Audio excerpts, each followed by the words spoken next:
times I wanted to just give up? How many times I've thought about ending it? Life is hard. Easy, it's not an option. But it's worth fighting.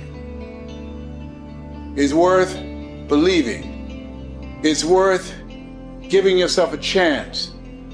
It's worth mustering yourself up, standing up inside yourself. It's worth fighting relentlessly, never giving up.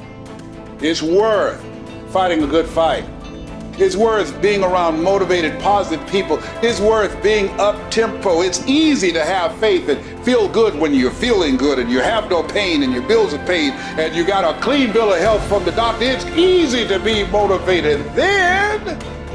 But when that's not the situation, it's hard. When you look in the mirror and you don't see the person that you once saw.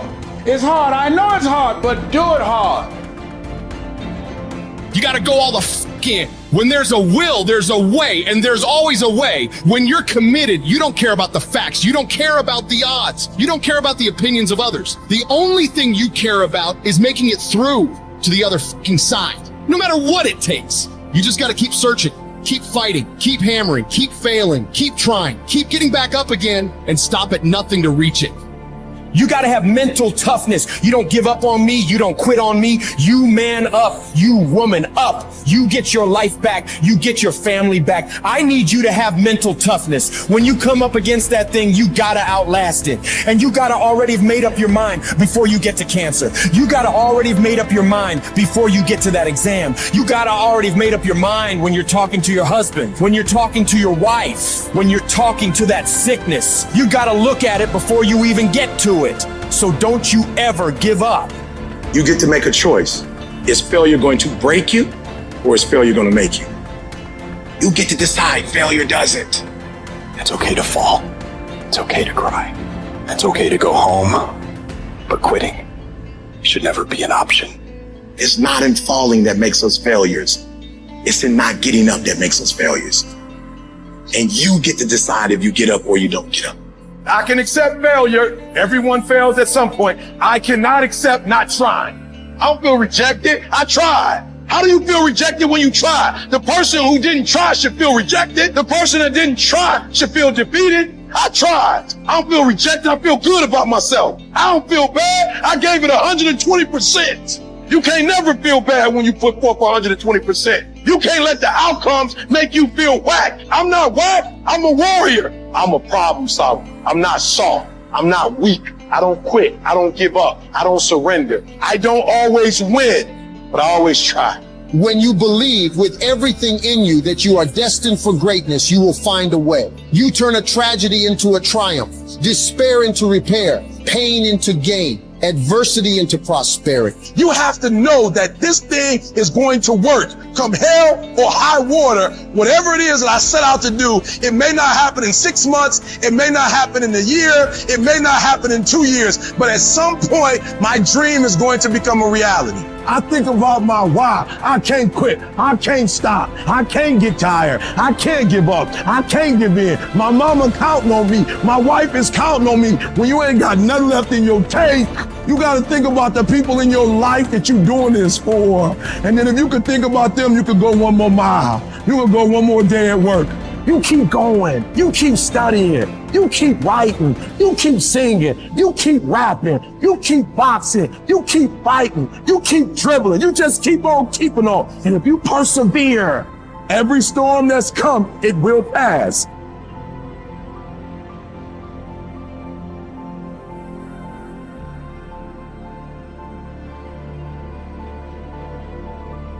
Do you know abundance is our birthright?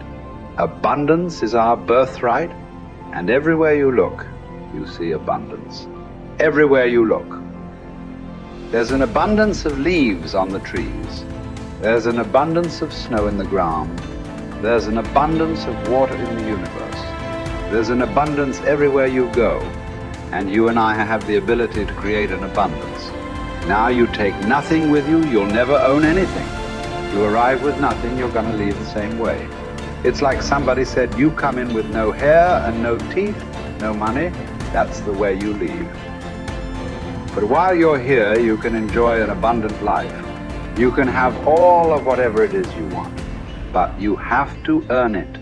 Now, what would abundance be in your life? What would abundance be? To one person, it may be different than to another. But understand this, it all starts in our mind. Most people are letting what they have now control how they see themselves. They let their bank account control them. They let the friends they have control them. They let their conditions or circumstance control. That's not where we want to go. We want to go inside. Everything starts from the inside out. So let's start over. Let's start over. If life isn't the way you want it now, make up your mind. You're going to start over. You're going to sit down. You're going to write out how you do want it. Now, we want abundance. We want an abundance of friends. We want an abundance of money. We want an abundance of all the good things in life that make us more comfortable and have us enjoy life to a greater degree. And you know, we can have it, but we've got to understand we can have it. We've got to understand that we have infinite potential locked up within us. We've got a marvelous mind. We can think anything we want. You know, Viktor Frankl spent the war years in a concentration camp. And he said, regardless of the intellectual or physical abuse he was subjected to, no one could cause him to think something he didn't want to think. All the great leaders, all down through history, they have been complete, unanimous agreement. We become what we think about. Well, don't think lack and limitation. Think abundance in whatever you want. See yourself with plenty, with abundance. Hold the image and then just think, how can I get this? By continually seeing yourself with it, the way to get it will start to come to your mind. You will attract whatever you need because you're getting on an abundant frequency, and it'll all start coming into your life. As you move towards it, it'll come towards you. Abundance, it's your birthright. You've got to decide on it. Enjoy it. You know, if you can survive the temporary pain in your life, and all pain is temporary, if you can survive the temporary, on the other side of temporary pain, you meet another version of yourself, another insight about yourself. And that's why it's so important to grow as a person, because the more we grow and become a new person, we can help those that used to be like us. And that's why you and I are so addicted to growing and learning, and we're curious, because if you used to be a broken person and you no longer are quite as broken, you can help broken people. If you used to be broke financially and you no longer are, you can help people. Whatever you do for a living, at one time you didn't know about it and now you do. You can help those who need to know about it.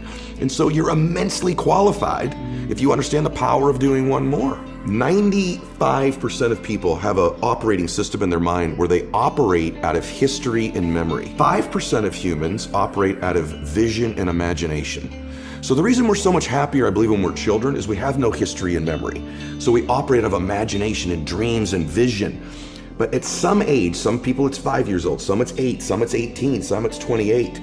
They create a history, and that history then becomes the operating system. So even if they take on a new behavior or tactic, they're operating out of a pattern of thought and belief that's historic and memory-based. And so the number one thing I would say is begin to operate out of your imagination again, out of your vision again. Create from that place. If you create from that place, now you're not tied to the result in that moment. You're giving yourself space to imagine and create something new in your life. You're the product of who you hang around. Wow. How do I know if they serve me or not?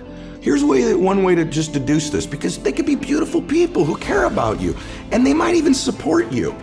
But when you're with them, what are you ever have those friends you're with them, you're like, you remember when, you remember that party, remember that thing? Yeah. And if your friends are constantly bringing you to the filtration system of memory and history all the time, think this through.